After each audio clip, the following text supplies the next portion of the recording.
Bom dia, boa tarde, boa noite. Aqui é o Felipe Campos mais uma vez, tentando trazer um pouco de conteúdo para vocês.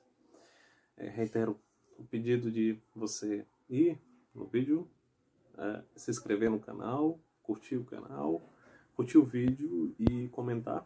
Se quiser gostar também, compartilhe, para que eu saiba se vocês gostaram mesmo do conteúdo e possa estar fazendo novos conteúdos sobre esse tema.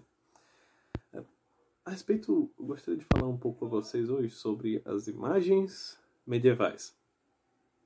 Sobre um pouco do estudo sobre imagens, tá bom? Esse estudo de imagens medievais, inclusive a sua própria construção, as suas próprias justificativas para o período, que também encontram justificativas bíblicas, são um assunto para outros vídeos, para esse vídeo não ficar super longo. Mas é interessante pontuar algumas coisas. Primeiro, eu irei falar sobre imagens medievais. 2 erros a se evitar. Primeiro, o primeiro erro, e o mais simples aqui em questão, seria pensar no termo leitura de imagens. A gente pensa que as imagens em si, inclusive, apesar de não ser medieval, esta imagem deste livro bem aqui, ele traz um pouco disto.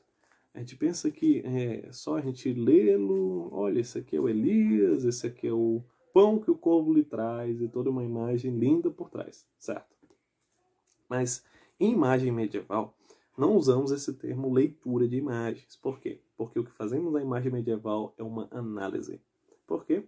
Porque a imagem medieval, ela possui toda a sua própria estrutura e sua própria construção. E muitas vezes uma simples leitura como esta pode ser representada como um grande erro em relação à própria análise. Então, não fazemos leituras de imagens medievais, mas fazemos análises. E é tão complexa essa questão que nos leva ao segundo ponto.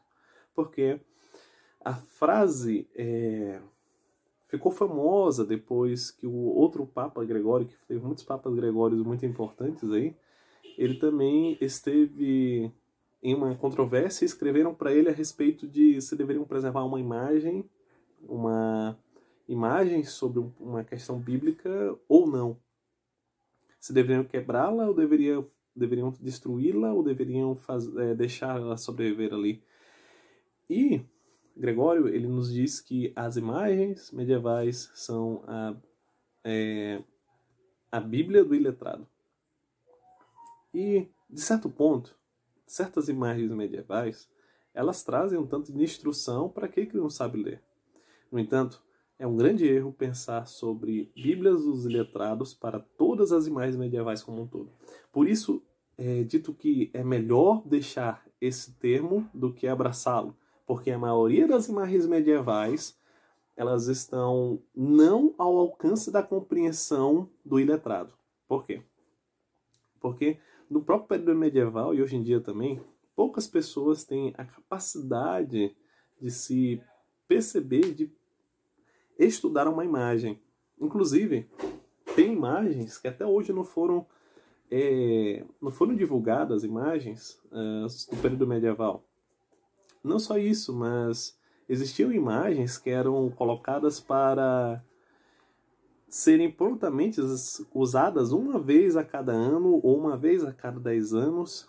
Existiam estilogravuras, existiam imagens bem pequeninas nas obras, existiam imagens que possuíam representações, ilustrações teológicas tão profundas e tão complexas que até um clérigo formado, intelectual, teria dificuldade para analisá-la, se conseguisse analisá-la. E então, se pensando nisso, se vê que o termo imagens medievais, Bíblia dos iletrados, não é um termo correto. E é um termo que pode nos levar a muitos erros. E então, se pensando nessas coisas, percebemos que leitura de imagens não é um termo correto, mas o termo correto seria análise de imagens. E outro termo que não é correto é que as imagens eram a Bíblia dos iletrados. Por quê? Justamente porque esse não era o objetivo da criação das imagens medievais. Como a gente vai ver, um dos principais objetivos da criação das imagens medievais eram um pagamento de uma promessa, um pagamento, uma penitência, o pagamento de uma penitência, um agradecimento a Deus por algum bem que ele havia feito por essa pessoa.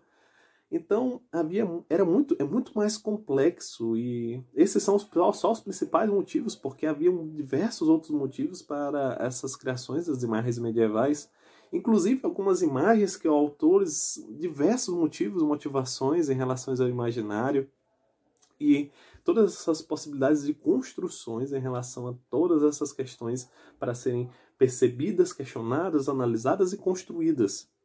Então, vemos aí que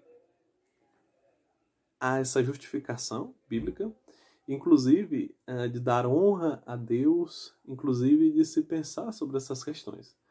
E aí, ao colega que vem aqui, e que também gosta de se fazer muitos desses estudos de imagens,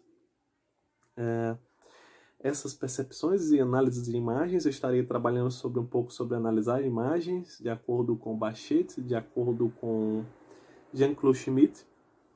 E além disso, estarei trabalhando com vocês algumas coisas sobre imagem, imaginário e imaginação. 3 termos aí que são diferentes e que muitas vezes pode ser até contraditórios um com o outro. Essas questões de teoria que são fundamentais, são muito caras, são muito importantes, que muitas vezes talvez não sejam tão fáceis, mas eu vou tentar trazer um pouco para vocês aqui desse estudo que tem maravilhado e que me ajuda a compreender essas imagens desse período. Deus abençoe e até a próxima.